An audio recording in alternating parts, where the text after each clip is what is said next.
오늘부터 실내 마스크 착용 의무가 사라졌습니다. 무려 27개월 만에 실내에서도 마스크를 벗을 수 있게 된 건데요.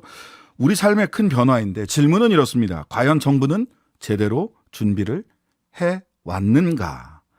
한림대 이재갑 강남성심병원 감염내과 교수 연결해서 이야기 나눠보겠습니다. 교수님 안녕하세요. 네, 안녕하세요. 네. 자, 오늘부터 실내 마스크 착용 의무 권고로 바뀌었습니다. 그래도 아직 써야 할 곳은 좀 남아있죠. 그 내용부터 좀 간단히 소개 좀 해주시죠. 예, 그러니까 일반적인 이제 생활 공간이라든지 뭐 쇼핑하거나 이럴 때는 이제 마스크 이제 뭐 안 쓰셔도 되는 상황이 되기는 했는데요. 일단은 뭐 권고 대상인데 현재 반드시 계속 마스크를 써야 되는 부분들은 이제 대중교통을 이용하는 경우는 반드시 이제 마스크 사용하셔야 되고요. 예. 또한 이제 병원이라든지 약국 같은 의료시설들 그리고 또한 이제 요양원이라든지 뭐 노인복지시설 또는 장애인복지시설 같이 고위험군들이 계속 이제 거주하는 공간에서는 계속해서 마스크를 착용을 하셔야 되는 것도 꼭 기억해 주셔야 됩니다. 네. 근데 오늘 풍경을 보니까 뭐 실내에서 이 의무가 면제된 실내에서도 마스크 벗는 분들은 별로 안 보이긴 해요. 요 의료기관과 약국, 감염 취약시설, 대중교통 등 예외를 둔 거, 요거 자체는 어떻게 긍정적으로 평가를 해볼 수 있을까요?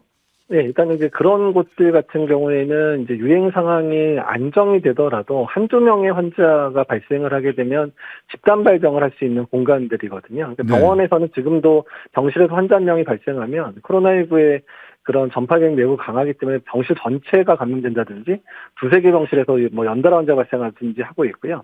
요양원이나 뭐 요양병원 같은 경우에도 지금도 환자가 이제 뭐 발생을 하게 되면 뭐 50명에서 100명 이상의 그런 집단 발병 사례가 계속 보고가 되고 있습니다. 네. 그래서 이제 이런 곳에서는 아직도 위험도가 꽤 높은 상황, 유행이 완전히 잠잠해지고 종식 선언 정도 할 정도 되지 않고서는 위험이 계속 상존하기 때문에 이런 시설에서는 한동안 뭐 상당 기간 마스크 착용 계속 해야 될 가능성이 높습니다.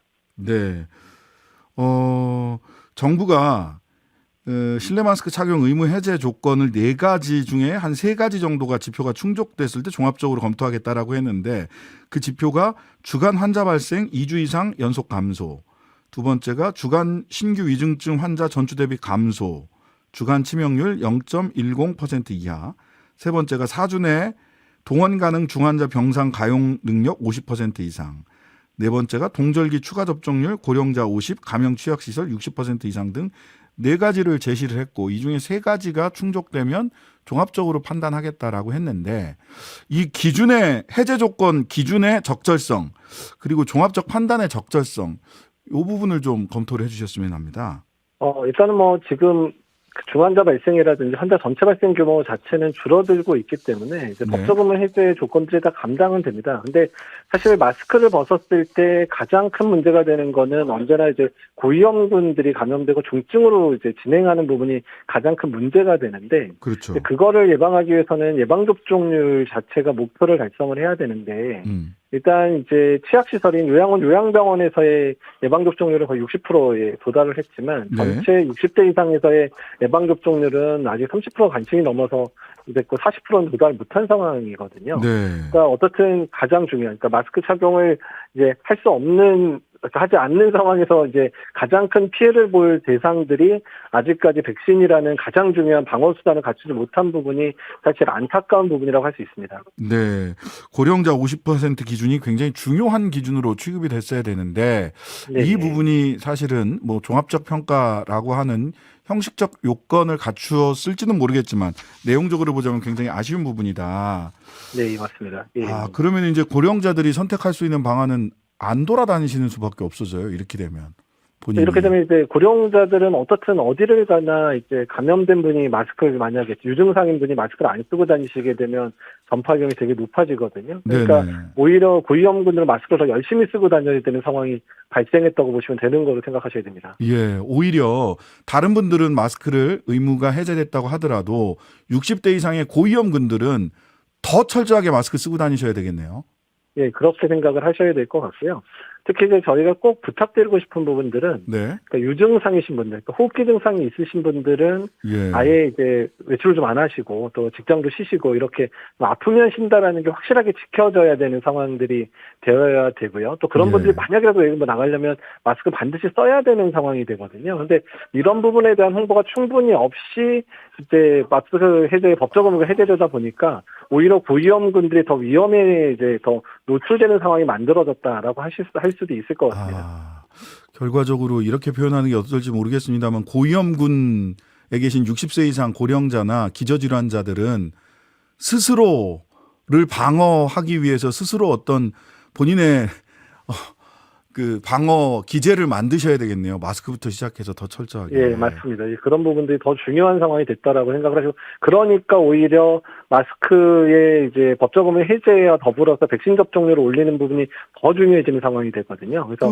아직도 백신 접종 안 하신 분들은 백신 접종 꼭 동참해 주셔야 됩니다. 예, 그러니까 그러면 고연령층 고령자들이나 그 취약계층에 계신 분들 백신 접종을 위해서 뭐 전부 다 뭐 백신 접종을 열심히 해라 이런 정부 측의 홍보라든지 이런 것들도 잘 듣기 어려워요. 어떻습니까? 지금 접종률을 끌어올리기 위한 정부의 대책 충분하다고 보시나요? 사실 이제 11월부터 12월 초까지 이제 예방접종 관련해서 여러 가지 프로모션도 진행됐고 홍보도 되면서 예방접종이 잘 오르고 있었거든요. 네.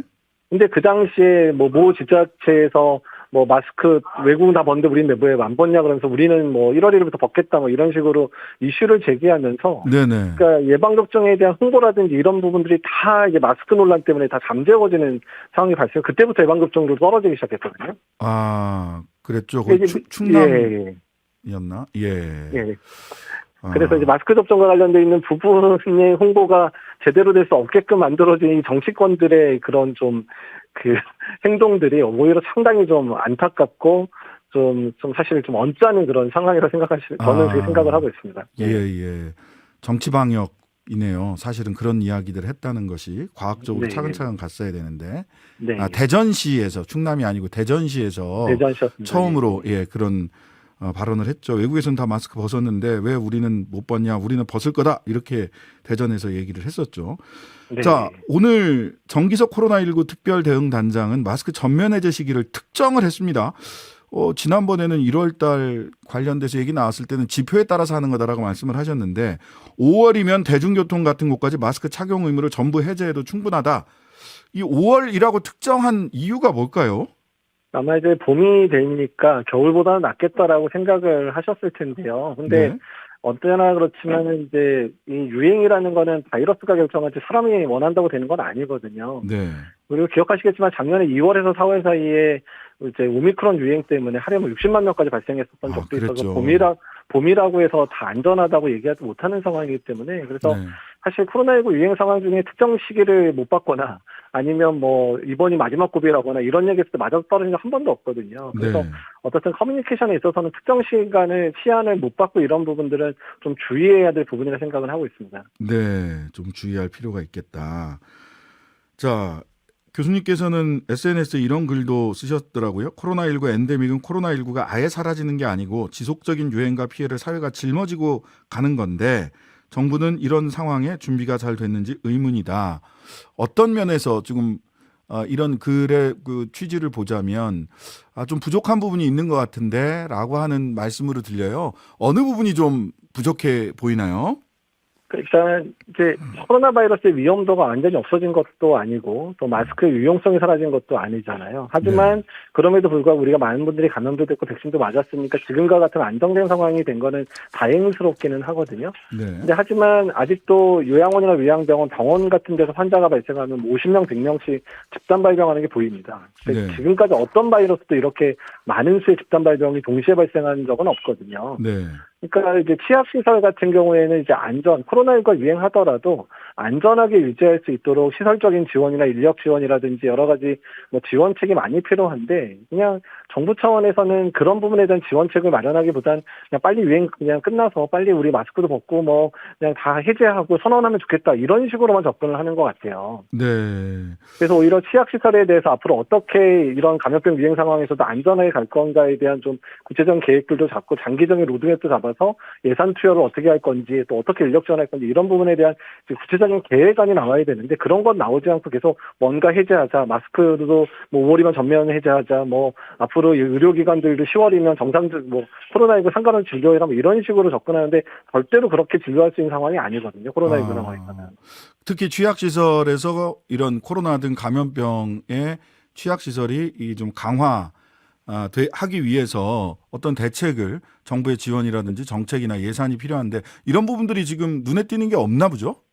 예, 구체적인 뭐 준비는 한다고 하지만 사실은 이제 코로나19 안정세라고 하다 보니까 기재부나 이런 데서 뭔가를 새롭게 계획을 하거나 대비하려고 그러면 아니 뭐 코로나 끝나가는데 그게 왜 필요해 이런 식으로 예산 다 삭감당하고 있는 상황이거든요. 예산이 삭감당하고 있어요. 예, 그러니까 오히려 지금 더 예산을 이제 추가해서 앞으로 또다시 다가올 또는 코로나19 자체가 뭐 유행이 악화될 수도 있는 거고 또다시 다가올 그런 새로운 팬데믹을 대비하는 계획은 이제부터 시작을 해야 되는데 그에 대한 준비가 너무 부족하다는 거죠. 예. 국민들이 제일 궁금해하는 건 이런 것 같습니다. 이제 앞으로 코로나19도 독감처럼 주기적으로 백신 접종해야 되나 하는 궁금증이 있는 것 같습니다.